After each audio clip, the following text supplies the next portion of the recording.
अस्सलामुअलैकुम viewers, this is Jawad and welcome back to another video. तो बहुत ज़्यादा कमेंट्स आ रही थी कि इंग्लिश ग्रामर पे नोट्स बना दें सर, इंग्लिश ग्रामर का टॉपिक्स बता दें, क्योंकि जो आपके एमसीक्यूज़ आ रहे हैं वो और तकरीबन आधे से ज़्यादा पेपर ग्रामर पे चला गया, शिफ्ट हो गया है।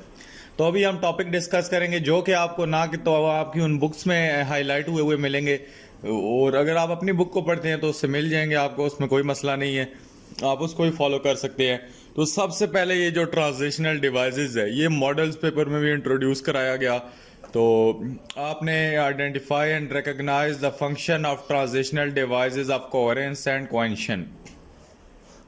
तो ये नीचे मैं साथ साथ करके इस बार सिर्फ टॉपिक नहीं बता रहा आपको, ग्रामर के ये नोट्स भी दिखा देता हूँ। वीडियो बेशक लंबी चली जाती है तो देखने वाले देखेंगे। बाकी ट्रांजिशनल डिवाइसेस में ये आप इसका वर्ड मीनिंग पढ़ सकते हैं। अगर चाहते हैं कि कुछ चीज़ समझाऊं, बीच में से नहीं समझ आ रही, टेंशन हो रही है, तो समझा भी दूंगा। तो यहाँ पे आपको of addition, of contrast, comparison करने के लिए ये वर्ड देयर, फोर, हैंस, ये ट्रांजिशनल डिवाइसेस होते हैं।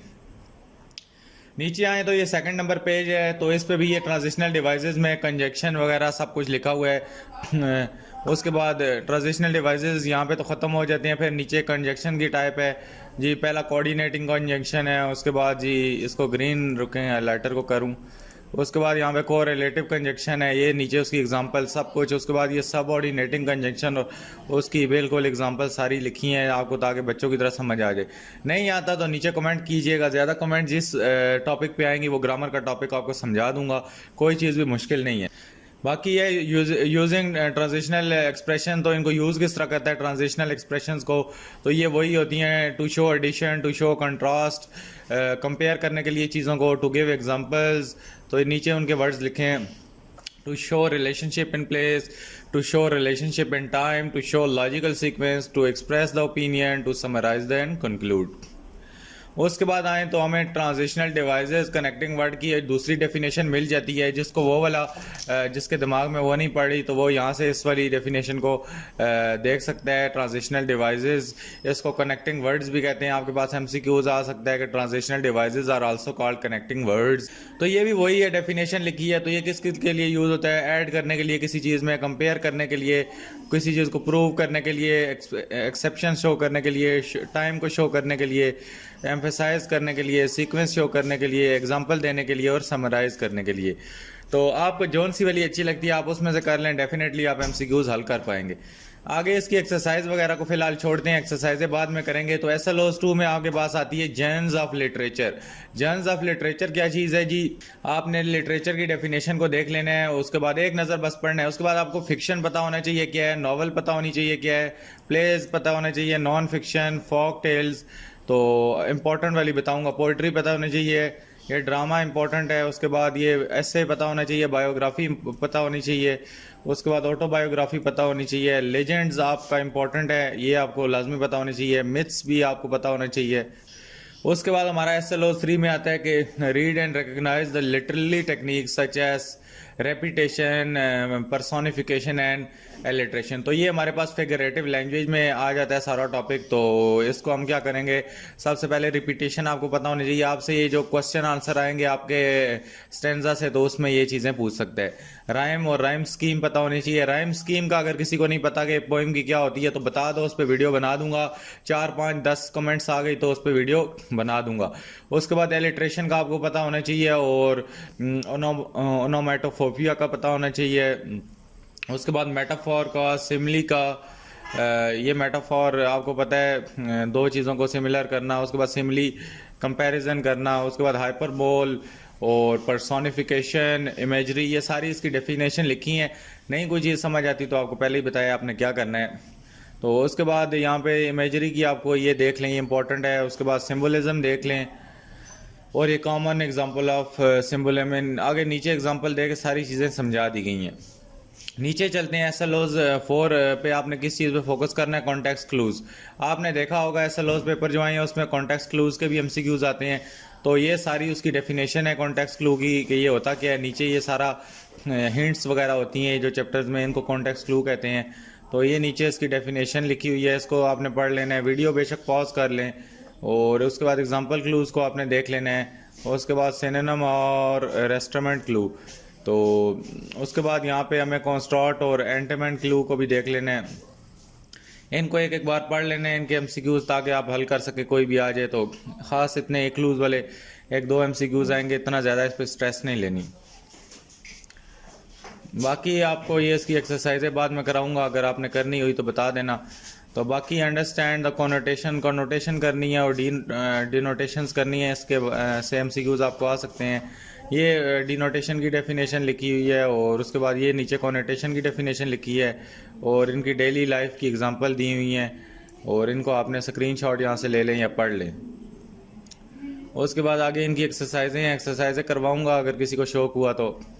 उसके बाद कॉनोटेशन ये दोबारा SLO 6 में दोबारा से आ गई है, तो इसको दोबारा इसकी एग्जांपल, ये जिसको ये वाली अच्छी लगती है वो यहाँ पे कर ले। कॉनोटेशन, पॉजिटिव कॉनोटेशन और नेगेटिव कॉनोटेशन इंपॉर्टेंट है, न्यूट्रल को रहने दें फ़िलहाल। उसके बाद ये नीचे ये इसकी आगे न्यूट्रल है और उसके बाद ये पॉजिटिव और नेगेटिव के बारे में ये जो इनके वर्ड्स हैं ये देख लेने हैं। आगे अगर आएँ तो कॉनोटेशन की दोबारा एक डेफिनेशन लिखी है, उसके बाद पॉजिटिव की अलग से एग्जांपल्स लिखी हैं, तो इसमें से जो आपको पसंद आए वो वाली आप कर लें। उसके बाद ये नेगेटिव कॉनोटेशन की ये एग्जांपल्स लिखी हुई हैं और नीचे अगर आए हैं तो हमारे पास ये सारी चीज़ें इधर। उसके बाद SLO 7 में आए तो रूट वर्ड्स है, इतना ख़ास इंपॉर्टेंट नहीं है, लेकिन देखना हुआ तो देख लेना। टॉपर्स बच्चे तो अगर देख रहे हैं वीडियो तो वो इसको लाजमी देख लीजिएगा। रूट वर्ड क्या होता है और ये क्या इसका सीन है सारा, ये इसके वर्ड्स हैं। नीचे ये पूरे इसके रूट वर्ड्स इतने ज़्यादा बने हुए हैं। और उसके बाद यहाँ पे नीचे आए तो लिस्ट ऑफ ग्रीक वर्ड्स, तो रूट वर्ड्स उन्हीं को कहते हैं जो आधे आधे वर्ड लिखे होते हैं, जिस तरह एक्वा का मतलब होता है पानी, तो इस तरह ये सारी चीज़ें यहाँ पे लिखी हुई हैं। ऑटो है, जिस तरह ऑटो का मतलब होता है सेल्फ, जो चीज़ें खुद ब खुद हो जाएं, तो बाय का मतलब दो होता है, तो ये इनको कहते हैं वो रूट वर्ड्स। उसके बाद आगे आए नीचे तो ये रूट वर्ड ढेर सारे हैं, इनको एक मिनट स्लो चलाता हूँ ताकि आपको नज़र आएँ। ये लें जी, इसको देख लें, किसी ने देखने हैं तो। एक्सरसाइजें इसकी करा दूंगा आपको बाद में। मॉडल वर्ब्स इंपॉर्टेंट टॉपिक है, मॉडल वर्ब्स को आपने छोड़ना नहीं है। ये इसकी डेफिनेशन थोड़ी ब्लर है, लेकिन पढ़ लें यार, इतनी भी नज़र कमज़ोर तो नहीं होनी चाहिए किसी की। उसके बाद यहाँ पे नीचे ये मॉडल वर्ब्स की सारी आपने ये एक्सप्रेशन करनी है, लिस्ट ऑफ मॉडल वर्ब्स आ गए और ये सारा कुछ देख लेना है। हम आगे चलें हम तो इसकी एक्सरसाइज भी करनी हुई तो बता देना, प्रैक्टिस करा दूँगा। आगे हम ये बहुत बड़ी बड़ी एक्सरसाइजें हैं, प्रैक्टिस करके आपके काम सेट हो जाएगा। अगर किसी को ज़रूरत हुई तो वीडियो अपलोड करूँगा, वैसे मुझे क्या ज़रूरत है यार करने की। अगर ट्रांजिटिव और इंट्रांजिटिव वर्ब वाला इंपॉर्टेंट टॉपिक है, इसको देख लेना है। ये नीचे इसकी डेफिनेशन लिखी है, सारा कुछ स्क्रीनशॉट लेना है, लें, जो मर्ज़ी करना है करें। बाकी नीचे आएँ तो आगे हमारा SLO 10 में प्रपोजिशन आते हैं। प्रपोजिशन भी बहुत इंपॉर्टेंट है, ये इसकी डेफिनेशन लिखी हुई है। एक्सरसाइज करनी हुई तो बता देना, करा दूँगा।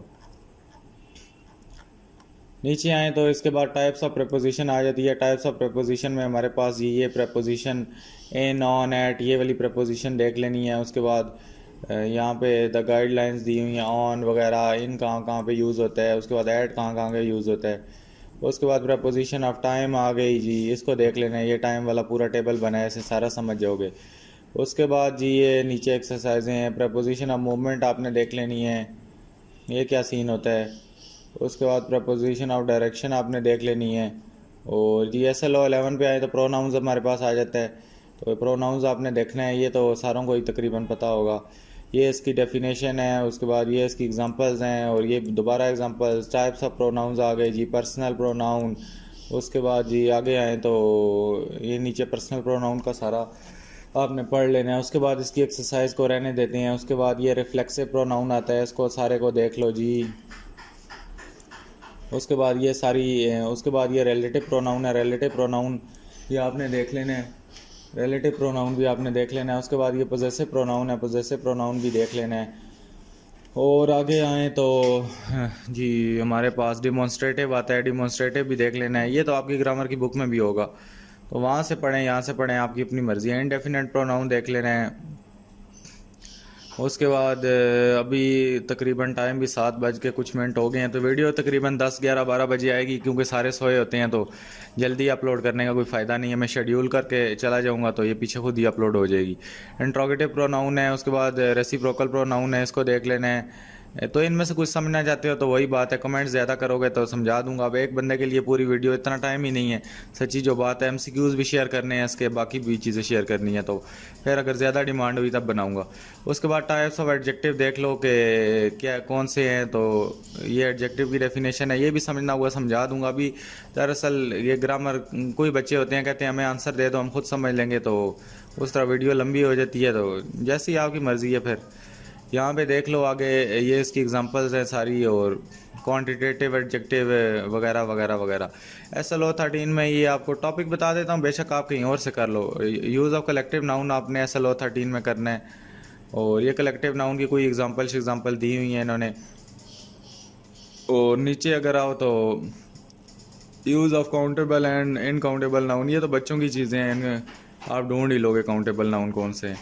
यूज़ ऑफ मटेरियल नाउन, उसके बाद एब्स्ट्रैक्ट वगैरह, ये आगे सारे वही नाउन आ रहे हैं। ये देखें एब्स्ट्रैक्ट भी आ गया, एब्स्ट्रैक्ट नाउन का आपने यूज़ बताना है। उसके बाद जी आगे नीचे आए तो SLO 14 या तो ख़त्म ही नहीं हो रहा। यूज़ ऑफ सिंपल सेंटेंसेस आ गया, ये भी इंपॉर्टेंट टॉपिक है, इसको भी देख लेना। ये सारी ग्रामर जो आपके MCQs में बनेगी, इससे बाहर कहीं से नहीं आएगी। अब ये तो नहीं कह सकते कि 2-3 ग्रामर के टॉपिक बता दें, टॉपिक सारे बता रहा हूँ, जो दिल है प्रिपेयर करो, नहीं है तो अपनी मर्ज़ी है। फिर ये कंपाउंड सेंटेंसेस वाला भी देख लो। उसके बाद ये कॉम्प्लेक्स सेंटेंसेस, ये तो सारे बच्चों ने किए होंगे, कॉम्प्लेक्स कंपाउंड। ये नीचे इनकी डेफिनेशनें लिखी हुई हैं। उसके बाद 15 में यूज़ ऑफ एडजेक्टिव फ्रेज़, जी यूज़ ऑफ एडजेक्टिव फ्रेज़ को भी देख लेना है, और ये इसकी नीचे डेफिनेशन वगैरह सारा कुछ लिखा है। और उसके बाद ये इसकी एग्जांपल्स हैं एडजेक्टिव फ्रेज़ की सारी। उसके बाद नीचे आओ तो ट्रांसलेट इनटू उर्दू वाले बाद में बताऊंगा ये सारा कुछ। तो उम्मीद है यार वीडियो अच्छी लगी होगी, तो चैनल को लाजमी सब्सक्राइब कर दिया करो इसी तरह की, ताकि वीडियोस लाता रहूं। तो मिलता हूं किसी और वीडियो में। और जो चीज़ें, जिस चीज़ पे वीडियो चाहिए आपको, ट्रांसलेट इनटू उर्दू में चाहिए, लेटर पे चाहिए, एप्लीकेशन पे चाहिए, ईमेल पे चाहिए, उसके बाद जी क्वेश्चन आंसर पैराग्राफ से कैसे ढूंढते हैं, उसके बाद स्टेंजा के क्वेश्चन आंसर की चाहिए तो चारों स्टेंजा के सारी पोइम्स का बता दूंगा। और भी बाकी जो जो कुछ चाहिए, पेपर में कोई मसला परेशानी है, किसी ग्रामर का कोई टॉपिक समझना है तो बता दो। अभी वक्त है, आज का दिन पूरा पड़ा है आपके पास। कल भी सुबह 5:30 बजे अगर उठते हो तो बहुत टाइम है आपके पास, 8 बजे तक तो बना दूंगा वीडियो, कोई बात नहीं है। अल्लाह हाफिज़, टेक केयर।